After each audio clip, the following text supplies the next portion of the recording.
Assalamualaikum warahmatullahi wabarakatuh. Waalaikumsalam warahmatullahi wabarakatuh. Kembali lagi bersama saya di Kongko TV. Nah, pada edisi kali ini saya akan kongko membahas tentang Sunan Kudus dan pesan toleransi dalam tradisi kurban di Kudus. Nah, pada edisi kali ini saya ditemani oleh Bapak Nur Said atau biasa dipanggil dengan Kang Said. Beliau adalah pemerhati budaya Kudus dan salah satu peneliti terbaik di TIS Kemenak Republik Indonesia 2019. Tradisi kurban ini sudah ada sejak zaman Sunan Kudus ya, karena memang ini saya membahasnya terkait toleransi pada era Sunan Kudus hingga sekarang. Nah, wujud toleransi beragama juga telah diterapkan oleh Wali Songo dalam menyebarkan agama Islam di Nusantara. Salah satunya adalah Syekh Ja'far Shadiq atau lebih dikenal dengan Sunan Kudus. Meneladani sikap beliau ini seperti yang dilakukan oleh Sunan Kudus dalam melakukan toleransi beragama untuk hidup lebih harmoni, lebih tentram, lebih nyaman dengan beberapa orang yang berbeda dari kita. Jadi kita itu belajar toleransi dari Sunan Kudus. Nah, dalam hal toleransi ini ada nilai-nilai sejarah yang penting dalam pelaksanaan kurban di Kudus. Sunan Kudus waktu itu demi menghormati pemeluk agama lain, bahwa umat Islam dianjurkan tidak menyembelih sapi. Jadi bisa kerbau atau kambing gitu ya. Nah, menurut Kang Said tanggapannya bagaimana? Ya, saya kira kalau kita mau kembali kepada sejarah masa lalu ya, jadi semangat dakwah sebenarnya kan sudah ada sejak zaman Rasulullah SAW. Lalu penerusnya adalah sahabat, tabi'in, lalu kemudian sampai kepada para aulia. Termasuk kalau di Jawa kita mengenal ada Wali Songo. Salah satu Wali Songo adalah Kanjeng Sunan Kudus. Nah, apa yang dilakukan oleh Kanjeng Sunan Kudus saya kira sesuatu yang sangat menarik. Karena apa? Karena dalam menyampaikan pesan Islam itu penuh dengan santun, ramah, dan itu selaras dengan spirit Islam. Jadi core value Islam kan rahmatan lil alamin sesungguhnya. Jadi itu sebenarnya pesan bagaimana menyampaikan Islam itu secara damai, secara ramah, secara santun. Maka ketika era Wali Songo, terutama dalam konteks masyarakat Kudus ini adalah era Sunan Kudus, masyarakat saat itu dikenal tradisi yang menonjol adalah tradisi Hindu. Nah, sebagaimana dalam tradisi Hindu, binatang sapi adalah salah satu binatang yang disakralkan, sehingga merupakan binatang yang istimewa. Maka ketika Kanjeng Sunan Kudus pengen menyampaikan dakwah Islam itu, tahu betul bagaimana kesadaran budaya masyarakat saat itu yang memposisikan sapi itu sebagai sesuatu yang sakral. Maka untuk membangun simpati, maka dalam tradisi kurban itu Kanjeng Sunan Kudus menghimbau dan menyarankan untuk menyembelih kerbau yang lebih netral atau kambing ya. Jadi dua binatang itu saya kira lebih netral, dan sesungguhnya juga tetap menjadi sesuatu yang menarik karena itu juga bagian dari spirit pengorbanan. Jadi yang terpenting itu kan apa yang disembelih itu tetap sah dan tidak membuat kelompok lain itu tersinggung. Jadi intinya itu menyembelih selain sapi ya. Menyembelih selain sapi. Ya, karena sapi kan waktu zaman Sunan Kudus itu kan dihormati oleh agama Hindu ya. Nah, jadi ibaratnya itu yang diagung-agungkan kok disembelih. Nah, nanti kan ada pecah belah gitu ya. Jadi itu sebagai satu bentuk berempati kepada tradisi umat lain. Atau dalam bahasa Jawa itu adalah wujud tepo seliro. Atau dalam bahasa yang sekarang populer adalah toleransi. Jadi spiritnya itu sesungguhnya. Jadi tradisi atau ritual korban tetap dijalankan, tetapi semangat empati, menyampaikan Islam secara santun, menyampaikan Islam secara rahmah itu bisa terlampaui. Nah, maka itulah dilakukan kurban kerbau. Begini Kang, ini kan tradisi tidak menyembelih sapi itu dalam konteks kekinian atau generasi milenial itu apakah harus dipertahankan atau mungkin seperti apa gitu? Ya, ini pertanyaan yang sangat menarik karena seringkali persoalan ini menjadi pertanyaan-pertanyaan generasi milenial. Jadi perlu saya sampaikan di sini, meskipun sekarang umat Islam yang menonjol di Kudus mayoritas adalah umat Islam, tapi tradisi menyembelih kerbau dalam kurban itu menurut saya adalah perlu dipertahankan. Karena apa? Karena di balik tradisi itu ada pesan sistem nilai yang perlu disampaikan kepada generasi berikutnya, termasuk kepada generasi milenial. Jadi tradisi menyembelih kerbau dalam hal ini bukan sekedar menyembelih untuk korban lalu kemudian sah selesai. Tetapi ketika korban di Kudus ini menyembelih kerbau, sesungguhnya adalah itu sebagai wujud pembelajaran.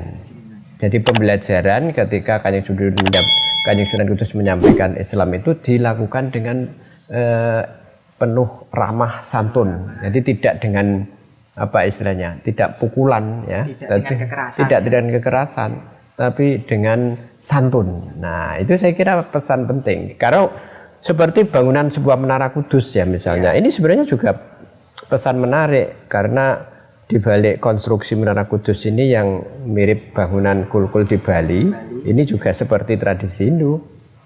Jadi meskipun sekarang di era modern bukan berarti bangunan Menara Kudus harus dirobohkan, kan tidak. Nah, sama, meskipun sekarang di era milenial bukan berarti menyembelih kerbau harus diganti dengan sapi. Karena di balik tradisi menyembelih kerbau itu ada pendidikan. Nah, dan itu bisa disampaikan kepada generasi milenial. Sehingga kalau di Kudus misalnya kita terkenal ada sate kerbau, ada soto kerbau, itu sebenarnya pesan gitu. Karena dibalik semangkok soto kerbau atau dibalik sepiring sate kerbau itu ada spirit toleransi. Itu pesannya itu yang bisa dilakukan oleh anak muda itu seperti apa? Nah, karena kan sekarang mungkin anak muda itu udah cuek gitu sama tradisi sama budaya. Kadang ini nggak apa-apa gitu. Padahal itu pesan dari Sunan Kudus dari pendahulu kita. Nah, itulah pentingnya kita seperti Bung Karno sering memberikan peringatan kepada kita semua, jas merah. Jangan sekali-kali meninggalkan sejarah, ya kan? Jadi maksudnya apa? Bukan berarti istilahnya menghafal sejarah tahun sekian, melakukan ada peristiwa ini tahun sekian dan peristiwa ini, bukan sekedar menghafalkan angka-angka tahun itu, tetapi di balik sejarah itu ada hikmah. Di balik sejarah ada pesan. Nah, maka sejarah Kanjeng Sunan Kudus menyembelih kerbau, termasuk umatnya menyembelih kerbau, itu sebenarnya pesannya sangat dalam bahwa ketika menyampaikan Islam itu harus disampaikan dengan toleransi, dengan berempati dengan kelompok lain, nah, sehingga tradisi menyembelih kerbau tetap harus dipertahankan. Selanjutnya gini kan, ini kan ada pasti dari pesan yang disampaikan pasti kan itu hikmahnya itu kan pasti ada efeknya gitu. Betul. Nah, yang bisa diambil pesan dari Sunan Kudus dalam anjurannya agar umat Islam itu tidak menyembelih sapi. Soalnya terkadang itu masih ada yang menyembelih sapi gitu. Itu gimana? Nah, maka perlu saya sampaikan di sini bahwa sekali lagi saya sampaikan, ya paling tidak dalam tradisi menyembelih kerbau itu ada dua pesan penting yang harus dipertahankan. Pertama adalah pesan historis, ya. Pesan historis dalam pengertian bahwa kita tidak boleh meninggalkan sejarah. Dalam pengertian di balik sejarah itu ada hikmah, ada pesan nilai yang harus kita tangkap. Ya, jadi pesan nilai itu adalah pesan dakwah dengan teplos liro, dakwah dengan toleran, dakwah dengan ramah. Lalu pesan kedua adalah pesan pendidikan. Jadi di balik media menyembelih kerbau itu ada pesan pendidikan. Pendidikan apa? Pendidikan tentang toleransi, pendidikan tentang tepos liro, dan itu harus dikenalkan kepada generasi milenial.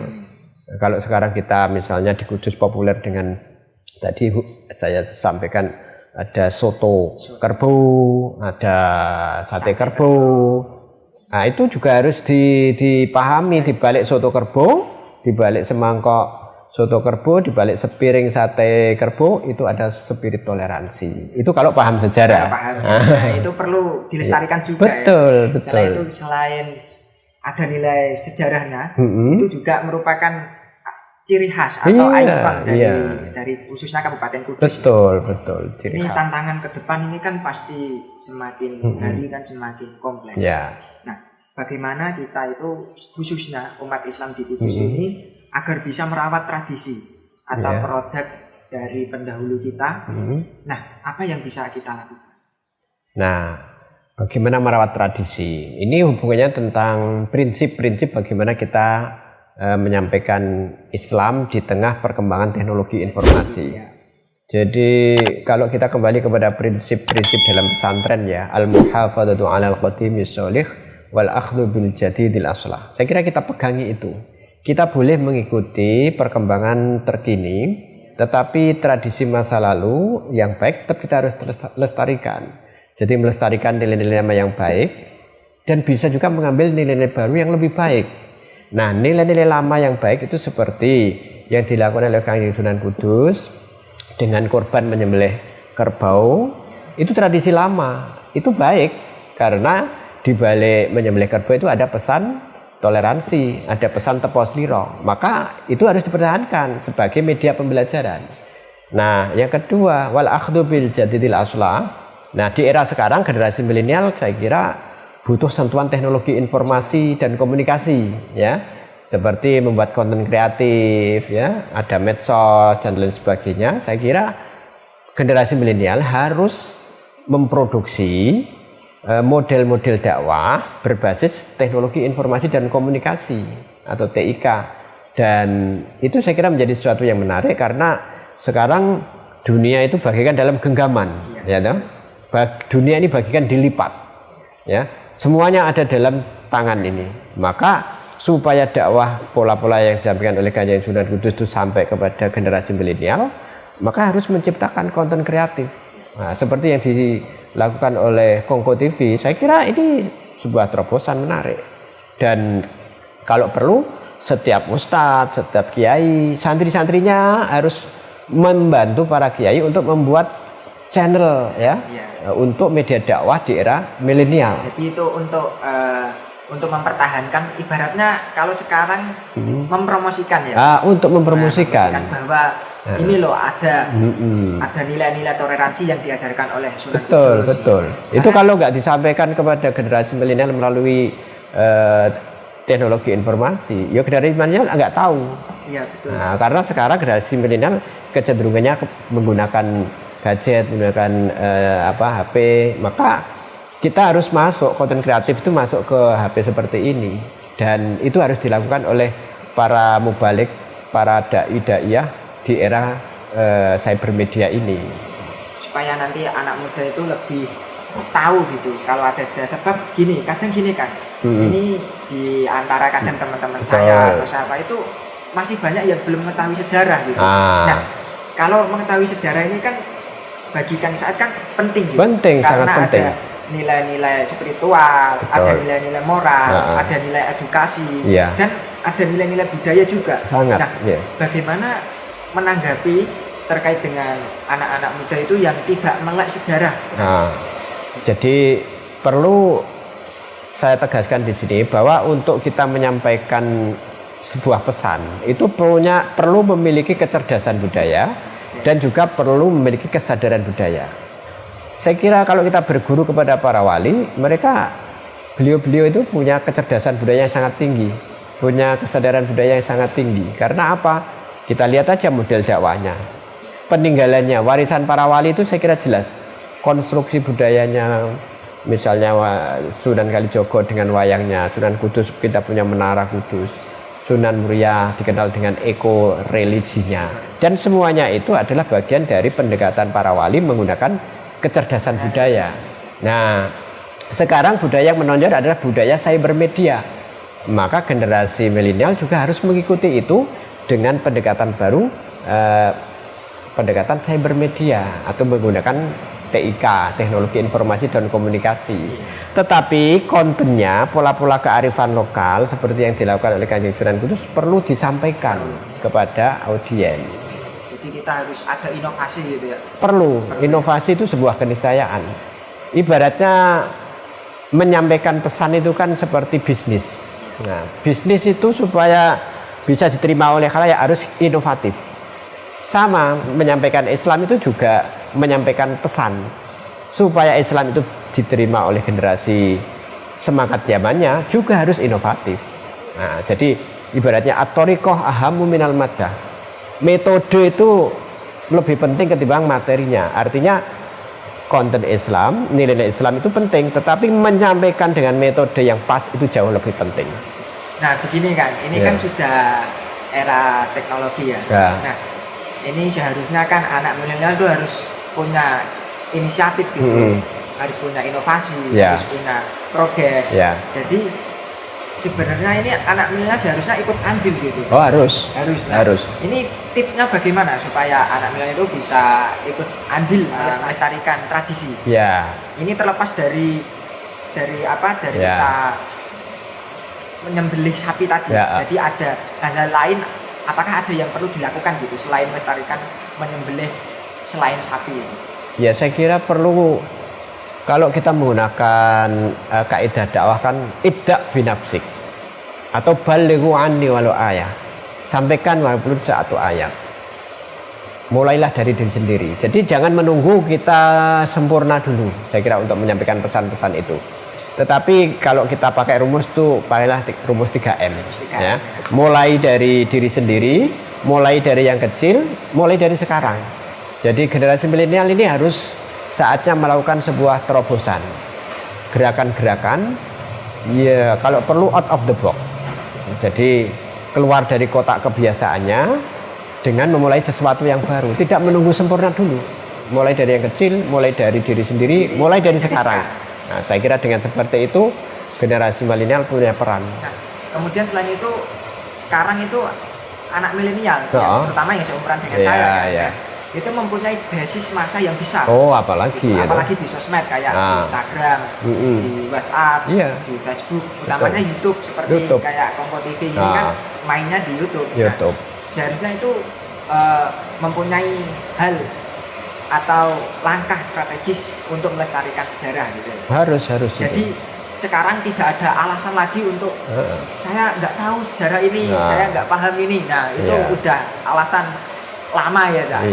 Betul itu. Artinya sejarah itu penting, tapi membuat sejarah itu jauh lebih penting. Artinya kita sebagai subjek sejarah bukan sekedar menjadi objek. Jadi kalau menjadi subjek itu kita menjadi pelaku sejarah. Jadi generasi milenial ini saya kira tidak hanya menjadi objek sejarah, tetapi juga harus menjadi subjek sejarah. Artinya apa? Harus menjadi aktor, ya. Jangan hanya menjadi komentator saja. Nah, saatnya menjadi aktor kan gitu. Kalau dalam dunia bisnis itu bukan hanya menjadi konsumen, tapi harus menjadi produsen. Jangan menjadi korban tren, tapi harus menjadi trendsetter. Jadi bagaimana generasi muslim atau santri milenial itu harus membuat tren, jangan malah katut ke tren. Nah ini kan memprihatinkan. Itu kan ya kurang tepat. Itu menjadi korban namanya. Nah, kita harus membuat trendsetter. Seperti akhir-akhir ini kan orang mulai mondok itu sudah menjadi tren sekarang. Jadi punya anak kalau nggak mondok itu rasanya ketinggalan tren. Nah, jadi keren gitu. Kurang keren, mondok itu keren. Nah, jadi sekarang sama seperti generasi milenial kalau melakukan hal yang sama, saya kira menjadi aktor, menjadi produsen. Jadi saya kira saatnya mempunyai peran. Jadi harus menjadi trendsetter. Dan tentunya dalam konteks tradisi pesantren.